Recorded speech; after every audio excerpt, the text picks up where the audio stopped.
if you've ever felt stuck, even though you understand your trauma, you're not alone. This video is for anyone who knows why they shut down or overgive. They can see when shame shows up but still spiral down into it. For those who find themselves looping once again in really familiar yet really unsatisfying relationship patterns. For anyone who feels the exhaustion of understanding something so clearly, of being able to name it, read about it, explain it to a friend or your therapist, yet still finding yourself doing the same thing once again. That gap between insight and real change is one of the most frustrating experiences in genuine growth work. It's discouraging because we tend to believe that if I understand it, it should shift. If I can see it, I should be able to change it. But that's actually not how our nervous system works. In this video, I want to show you why. Not just as my own professional idea, but in a way that you can actually feel and that's backed up by science. My name is Jennifer McKeever. I'm a somatic psychotherapist, a trauma educator, a group facilitator, and for decades, I have been working with people who have deep psychological insight and still feel caught in repeating patterns. And I'm going to walk you through today 5 main reasons I see that this happens. I'm going to draw on my own therapeutic observation and decades of research on how emotional and relational patterns are actually formed and stored in our brain and our body. And once you understand these 5 reasons, something important tends to happen. A lot of self-blame begins to soften, and we then have more choice as to what we need to do. So stay with me as we go through these 5 reasons. So, reason number 1, many core patterns live in our nervous system, not our thinking mind. Over the past few decades, researchers like Alan Shore, Daniel Siegel, Bessel van der Kolk, they have transformed our understanding of how emotional and relational patterns actually form. And one of their most important findings that I think we need to understand is that many of our core patterns are not stored as conscious stories or beliefs. They're stored as implicit or procedural memory. The kind of memory that's formed through lived experience and repetition. This is key. And they're formed long before we had language or the capacity to fully reflect or understand. This implicit or procedural memory, this is the nervous system's memory. And it encodes things like how safe closeness actually feels, how we respond to tension or conflict, whether we feel safe to have needs, how quickly shame can get activated, ways of protecting or distancing ourselves in relationship. These are not things that we consciously think about and choose. They are automatic patterns, beliefs, or things that you do. Now, you may notice some of those things I just listed as landing more than others. There may be this recognition, a slight sense inside of, yes, I know that. And that itself is your nervous system responding. That's implicit memory making itself known that, yes, I do this over and over without thinking about it. Now, in neuroscience, we distinguish between explicit memory, what we can think about and describe, and implicit memory, what we enact automatically. Someone can have enormous explicit insight, their understanding, their history, they see the pattern, they know where it came from. But the pattern itself is organized in implicit memory. And implicit patterns don't shift just because we understand them. They shift through new experiences. They were formed through experience and they change through experience. And this is why someone can say, I know exactly why I do this, and still feel pulled to repeat it. It's not due to lack of insight or understanding, but it's because the problem lives at a deeper level than insight alone can reach. So now reason number 2. These patterns formed before you even had words for them. Now reason number 1 was about where the pattern is stored, implicit versus explicit memory. Reason number 2 is about when they formed and why that timing makes them especially resistant to change through thinking alone. Many of the patterns that frustrate us as adults were formed very early in our life, long before we had language, long before we could really choose and reflect on our experience, long before we had any real sense of what my values are or how I want to be in the world. And think about that for a minute. There was at one time a version of you that was very small, entirely dependent, learning the rules of the world, not through thought, but through thousands of tiny felt experiences, through hearing the tone of voice of the people around you, through the quality of being held or not held, through what happened when you cried, through what happened when you reached out or when you had needs. Alan Shore's developmental research has shown that early emotional experiences with the caregivers literally shape the developing nervous system, especially the right hemisphere of our brain, which is deeply involved in emotion, attachment, and regulation. The right brain develops earlier than the left. It processes emotional expression, the tone of voice, facial expression, relational safety, and this happens long before we can think about or talk about what we're experiencing. So in those early years, we don't form ideas about ourselves. We form embodied expectations. This means we form embodied expectations of what happens when I need something. What happens if I express anger or sadness or joy? Is it safe to be visible or is it safer to stay small? All these expectations of how we're going to be met in the world. And these expectations become encoded not as conscious beliefs, but as nervous system patterns. They live in our body and in our autonomic responses to connection, stress, and being vulnerable. And later in life, of course, we develop insight into the more developed reflective parts of our brain, the prefrontal cortex and the left hemisphere. But that insight doesn't automatically change or reorganize patterns that are encoded much earlier in that right brain relational memory. The nervous system learns through lived emotional experiences and updates through lived emotional experiences. Now, reason number 3, our nervous system prioritizes familiarity over growth. That's key. Modern neuroscience is increasingly describing our brain not as a passive observer of reality, but actually as a predictive organ. Researchers like Lisa Feldman Barrett and those who work with predictive processing theory, we are now understanding that our brain is constantly using past experiences to anticipate what's about to happen. This means our brain is always asking, what feels familiar? What is known? What has happened before in situations like this? Our brain is usually not asking what is healthiest, what will help me grow, what is most aligned with my goals and values.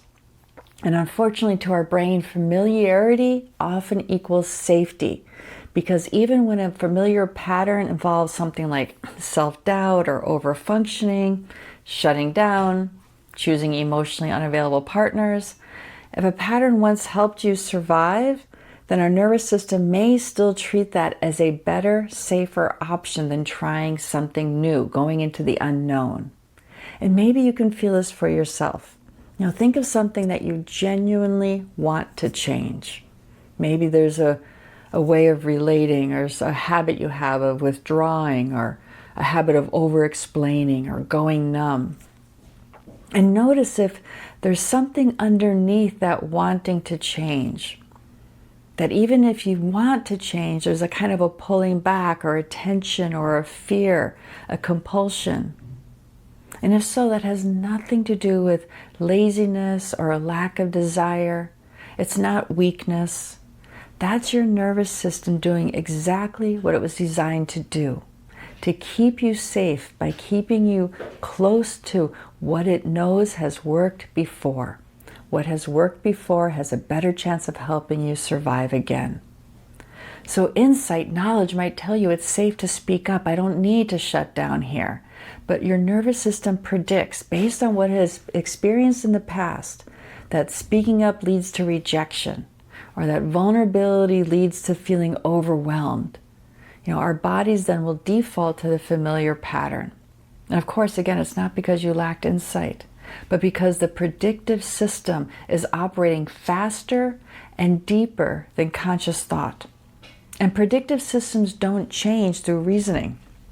They change when experience, repeated experience, shows that something new is possible and it's safe enough to tolerate. That's key. So now let's move towards reasoning number 4. Reason number 4. Lasting change requires new emotional experiences. And this is where research in neuroplasticity become really important. We now know that our brain can change throughout life, but it tends to change most deeply through experience, not through knowledge. There's a growing body of research on what's called memory reconsolidation. It's really exciting. And this research suggests that lasting change often happens when an old emotional pattern is activated, it's brought up, and then it's paired with a new experience that directly contradicts what the nervous system expects. That predictive processing I was just talking about. So if the nervous system is expecting rejection, the new experience would be something that feels safe, supportive, and connected.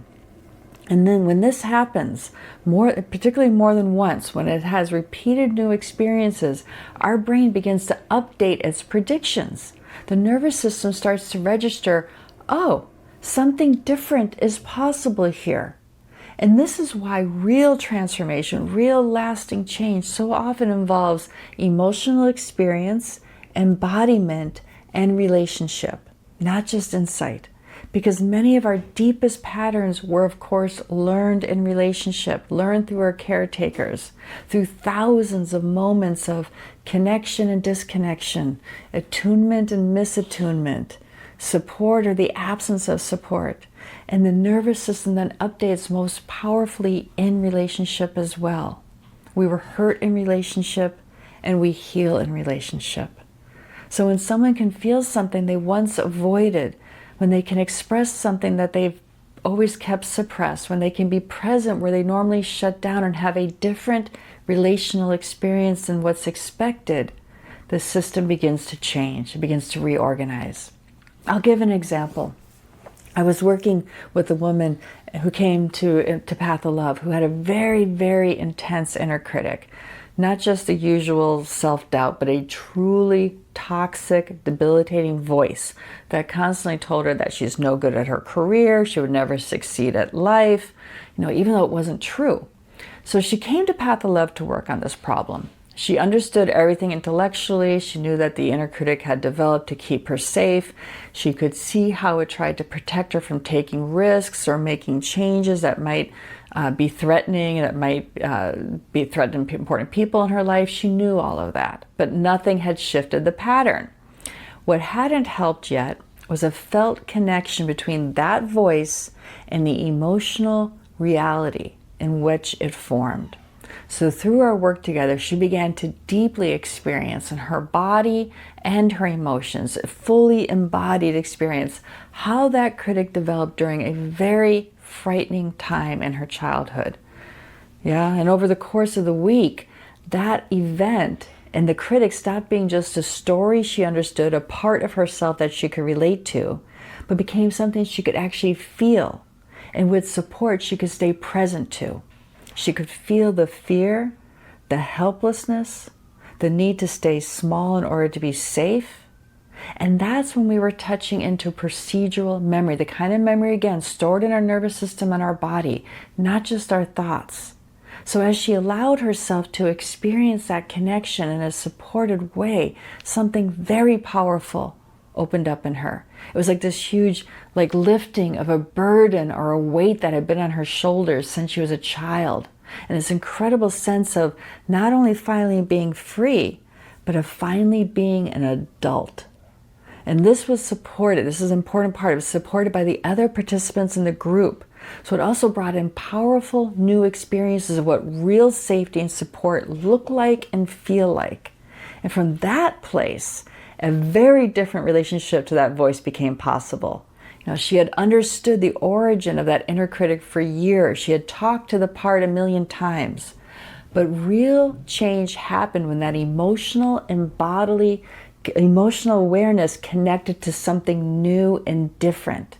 And that's what I call embodied transformation. So reason number 5, the shadow doesn't shift just because we see it. So there's one more layer I want to talk about. And this one takes us somewhere that depth psychology has explored for a very long time, and I find most people recognize when they hear it. And that's our shadow. Our shadow, something we don't talk about enough in this culture. So our shadow isn't just the dark parts of us. It's any part of ourselves that at some point we learned that it wasn't safe for it to exist. Not just unsafe to express, but actually unsafe to be, to exist. And for many of us, those parts include things like anger, needs, vulnerability, healthy power, the desire to be seen, to take up space, to want more than what you're just given. And it's not because these parts are wrong, but because at some point, and usually when we're quite young, expressing them cost us something. It cost us connection, approval, safety, or even just a sense that we are lovable. So something happens when we undergo that. The parts that are rejected, they don't just leave, they go underground. They learn to hide, to wait, to disguise themselves. And a kind of structure, a kind of internal architecture gets built around it. Now, often our inner critic will attack us before anybody else can, or this over-functioning part that leaves no room to feel what it is you actually need. The numbness that comes up when vulnerability wants to arise. You can probably feel what I'm pointing to right now, the place in you that tightens when someone gets too close. Maybe there's a voice that says, just don't, as something vulnerable is about to be shared. The exhaustion of managing yourself so carefully that there's very little left over for actually living. Those are all signs of the shadow at work. And it's not as a concept, but how it lives in our body and our feelings every day. And here's something I think we can all understand. We can map it, we can name it, we can trace it back to where it began. But insight alone doesn't make those parts feel safe enough to come out. So if expressing anger still feels dangerous for you at a nervous system level, we will continue to stuff it, even when we know exactly why we do it. If having needs still carries a sense of shame, we'll override them, even if we can give a lecture on where it comes from. If being fully seen feels like a risk, something, and you will do everything you can to stay invisible, even in rooms where it's actually safe, where actually it is needed for you to be seen. Because our shadow doesn't respond to understanding, it responds to experience, to being met, to discovering in relationship, in our bodies, that these parts can exist without the consequences that once happened. When anger can move without being shut down or shamed or punished. When needs can be felt without rejection. When you can take up space and still know that you belong. That's not a realization. That's a reorganization, and it happens from the inside out. So if you've been living with the frustration of, I understand my patterns, I see why I do what I do, why am I still stuck? I want you to hear something really clearly. The answer is not that you're resistant. It's not that you're self-sabotaging. And it's not that you don't want it badly enough. Those are lies that I think the self-help world has fed to us for far too long. The answer is usually this. Your nervous system hasn't yet had enough new experiences to update what it has previously learned. And that's not your fault. That's just the way nervous systems work. Insight opens the door. It's really important. But transformation happens when an old pattern becomes active and something different occurs. You are met differently. You are responded to differently. You are supported to stay present where you would normally shut down. You feel others with you when you normally would have felt alone. That's not cognition. Those are fully embodied physical, emotional, mental experiences. And those shifts happen most powerfully in environments that are emotionally safe, relationally attuned, and structured enough to let those old patterns fully come up without overwhelming our nervous system.